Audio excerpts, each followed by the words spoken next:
The scalpel glinted under the harsh fluorescence of my mother's old vanity mirror, its edge kissing the tender skin of my wrist before I yanked it away, heart slamming like a trapped animal.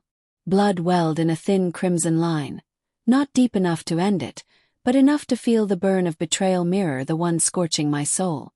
Downstairs, my husband's laughter mingled with his parents' voices, toasting to our future, over crystal glasses that chimed like funeral bells. I stared at the papers crumpled in my fist. The guardianship petition, stamped with Mark's looping signature, declaring me severely mentally unstable and unfit to manage the very home my mother had bled for. Our Victorian manor on Elmwood Hill, the one asset keeping me from drowning after her cancer claimed her 2 years ago. Richard and Sylvia's names flanked his, their notary seals fresh as the lie they'd fed me for months. I pressed a tissue to the cut, the sting grounding me as denial crashed in waves. This can't be real. Mark loves me, he promised. But the document didn't lie. Exhibit A, my erratic behavior. Nights I'd spent sobbing over the miscarriage that stole our baby last spring, the depression that glued me to bed while they helped with the bills. Exhibit B, a forged doctor's note from their family friend, Dr. Hargrove, diagnosing me with delusional paranoia. They'd been building this cage, brick by invisible brick, to wrest the house from me. The manor wasn't just walls, it was my anchor, willed solely to me because Mom knew Mark's family coveted it. Their eyes had gleamed when we announced our engagement, whispering about subdividing the acre lot for condos. I bandaged the wrist with shaking hands, the adhesive tape rasping like a whisper of warning. The house creaked around me, its oak floors groaning under the weight of secrets. Moonlight slanted through lace curtains, casting shadows that danced like specters on wallpaper peeling at the edges from years of neglect I couldn't afford to fix. Downstairs, the scent of Sylvia's rosemary roast wafted up, mocking the nausea twisting my gut. I splashed water on my face, the cold porcelain basin grounding my fury into something sharper. Resolve. They think I'm broken. I'll show them shattered. Slipping downstairs in socks to muffle my steps, I paused at the study door, ajar just enough for voices to leak out like poison gas. Mark's baritone warm as ever. "She'll fight it, Dad, but with the psyche Val." "Poof," Richard interrupted, his gravelly chuckle scraping my nerves. "Hargrove owes me from that golf trip in 22.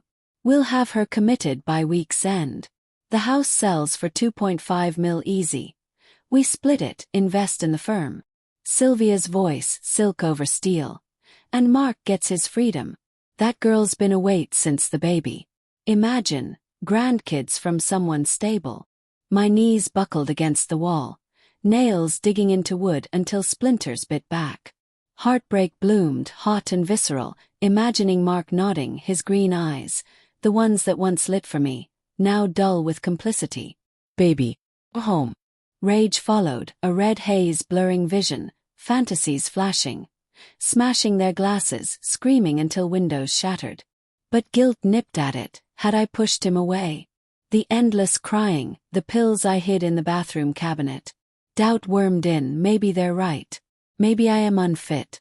I retreated to the kitchen, forcing normalcy as they emerged, plates clattering. Mark kissed my temple, his lips soft, familiar, traitor's touch. "Hey, love. Rough day." His concern felt rehearsed, eyes flicking to his parents. "Fine," I murmured, plating food with mechanical precision, forks scraping china like teeth on bone. Dinner dragged, every bite ash on my tongue. Sylvia prattled about neighborhood gossip, her diamond earrings catching light like accusations. Richard boasted of the law firm's latest win. Ironic, given their plot. Mark squeezed my hand under the table, and I nearly vomited from the lie of it.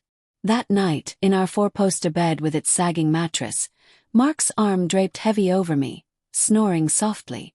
I lay awake, staring at the ceiling's water stains shaped like accusing faces. Obsession took root, replaying conversations, dissecting smiles for malice. Sylvia's helpful suggestions to sell, "For your own good, dear," now sinister. Richard's loans against the house, forging my signature on equity lines. They'd isolated me, bad-mouthing to friends until my phone went silent. By dawn, resolve hardened, cold as the floorboards underfoot. I slipped into Mom's old desk, fingers tracing her handwriting in the will. To Elena, my rock. Protect this place, it's more than bricks. A hidden drawer yielded her letters, proof of Richard's old affair with her best friend, hushed up to protect the family name. Seeds of revenge stirred, but fear choked them. What if they succeed? Locked away, drugged, watching them auction my life. I started small, quiet. While they breakfasted, I photographed the petition with my phone, hands trembling so the flash whited out edges. Then, a real therapist, Dr. Lena Voss, recommended anonymously online. Her office in a nondescript strip mall across town. No judgments, she said, her voice steady as I spilled the miscarriage, the isolation. You're grieving, Elena, not unstable. Her evaluation, clean, competent. I clutched it like a talisman, hiding it in Mom's Bible. Days blurred into a slow simmer. Mark grew distant, phone glued to his ear during work calls. Sylvia rearranged my kitchen, for efficiency, tossing Mom's chipped teacups. Richard eyed the property lines, sketching on napkins. Tension coiled, every glance a potential spark. One evening, as rain lashed windows like accusations, I confronted Mark subtly over wine. What if something happened to me? Who'd get the house? He hesitated, glass midway to lips, Adam's apple bobbing. We'd figure it out. Why? Just thinking. My smile didn't reach eyes. Inside, humiliation festered. He pitied me enough to plot this. Mingling with resentment. Fantasies darkened. Poison in their coffee. Anonymous leaks to his firm. But moral conflict raged. Mark and I had built a life. Lazy Sundays in the garden. His head on my lap as I read poetry. Was revenge justice or destruction? Guilt gnawed. I hid the depression, snapped at him. Pushed him to them. Yet anger won, a quiet vow. They don't get to erase me. The petition hearing loomed 2 weeks out. They ramped up, Sylvia finding my pills, staging a breakdown where she called Hargrove during my nap. I played along, feigning haze, but recorded it on a nanny cam I'd installed in the living room clock. The footage, her monologuing to Hargrove. She's unraveling, hurry the commitment papers. Suspense thickened, air heavy with unspoken dread. Mark's touches felt like chains. His parents' eyes predatory. I drove to the county clerk's office under cover of grocery shopping, filing a counter petition for fraud investigation. Quietly, untraceable.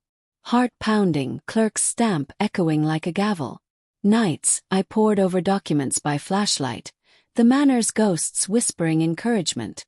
Mom's portrait watched from the mantel, her eyes fierce. Fight, baby girl. Obsession consumed me. Skipping meals, eyes hollowing. Doubt crept. Am I becoming the monster they painted? The breaking point came midweek.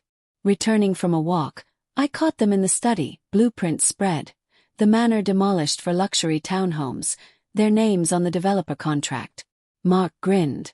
Finally free. I slipped away, vomiting in the azaleas, rain mixing with tears. Heartbreak shattered into cold fury. No more denial. In the attic, amid dust motes dancing like fireflies, I found Mom's old ledger. Richard's embezzlement from her estate, $200,000 siphoned pre-death. Proof. Leverage. As part 1 closed, I stood at the window. Storm raging outside mirroring the one within. They thought me prey. But the hunter stirred, claws sharpening. The hearing was days away. My plan coalesced. Expose, eviscerate, reclaim. Yet fear lingered. What if love blinded me still? Mark's laugh from below twisted the knife. Ready. I whispered to the dark. Born ready. The courtroom smelled of stale coffee and desperation. Wooden benches scarred by decades of fractured lives. I sat alone in the back row, veiled in oversized sunglasses and a scarf. Heart Award dramas Mark, Richard, and Sylvia filed in front, poised, predatory. Their lawyer, a slick weasel named Caldwell, adjusted his tie, whispering to Hargrove on the stand. The petition hearing. My fate in their hands unless I struck first. My wrist itched under the bandage. A reminder of the abyss I'd skirted. Not today, I thought, fingers brushing the flash drive in my purse. Insurance. Flashback to the days post-discovery. Calculated chaos. I'd feigned deeper decline, mumbling through breakfasts, letting Sylvia manage my meds. Placebos I'd swapped. Inner turmoil churned every "I love you" from Mark, a gut punch, stirring doubt. Does he feel any remorse? I'd trail him on drives, watching him meet Caldwell at diners, lips moving in conspiracy. Resentment boiled. My husband, my betrayer. Guilt shadowed it. Our wedding vows echoing in empty rooms, the nursery we'd painted blue, now gathering dust. Pacing the manor at midnight, floorboards sighing underfoot, I'd mapped revenge like a chessboard. Step 1. PI, a grizzled ex-cop named Torres, hired cash from Mom's hidden safe. Dig into Richard's finances, I instructed, voice steady despite trembling hands. His report landed via encrypted email.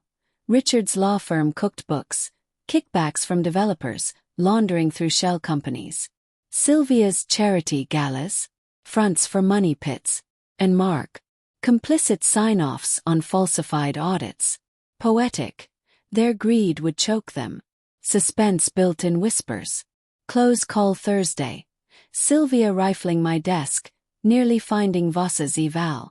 I burst in, accidentally, spilling tea, scalding her hand, her shriek echoing. Clumsy girl, she hissed, eyes narrowing. Mark bandaged her, concern for her eclipsing mine. Humiliation stung. Invisible in my own home, fueling obsession. I installed more cams. Hallway, garage, their guest suite. Footage gold, Richard on calls. Bury the bitch before she lawyers up. Sylvia coaching Mark. Divorce her post-sale. Prenup protects you. Moral gray deepened. Fantasies veered dark. Tampering brakes on Richard's BMW. Anonymous tips to IRS. But resolve tempered it. Justice, not murder. I consulted my own lawyer, Mia Chen, a shark from Mom's old firm, pro bono for family honor. Countersue for conspiracy, fraud. We hit him with everything. Her office reeked of ink and victory, files stacking like ammunition. Family dinner that Sunday, the trap. Candles flickered on mahogany, casting long shadows like nooses. I'd cooked. Lamb shank, irony thick as gravy, wine flowing freely. Tension hummed, air thick with rosemary and deceit. Mark raised his glass. To new beginnings. Their eyes met smug. Smiled clinking. To truth. Conversation danced. Sylvia's barbs about my spells. Richard's firm anecdotes masking nerves. As dessert hit. Chocolate torte bitter as betrayal. I dimmed lights projecting from my laptop onto the dining wall. First clip, the study toast to my downfall. Sylvia's fork clattered. What is? Shoo, I said, voice ice. Mark's face drained white. Next. Cams capturing their plots. Richard's embezzlement spreadsheets scrolling like indictments. You forged my signature, Dad, Mark stammered, but I paused on his own emails. Proceed. He's cracking. You signed my death warrant, I whispered, standing, the room shrinking. Fury unleashed raw. For a payout? After everything, the baby we lost, the life I built. Tears burned, but resolve held. Heartbreak poured. I loved you, Mark. Blindly.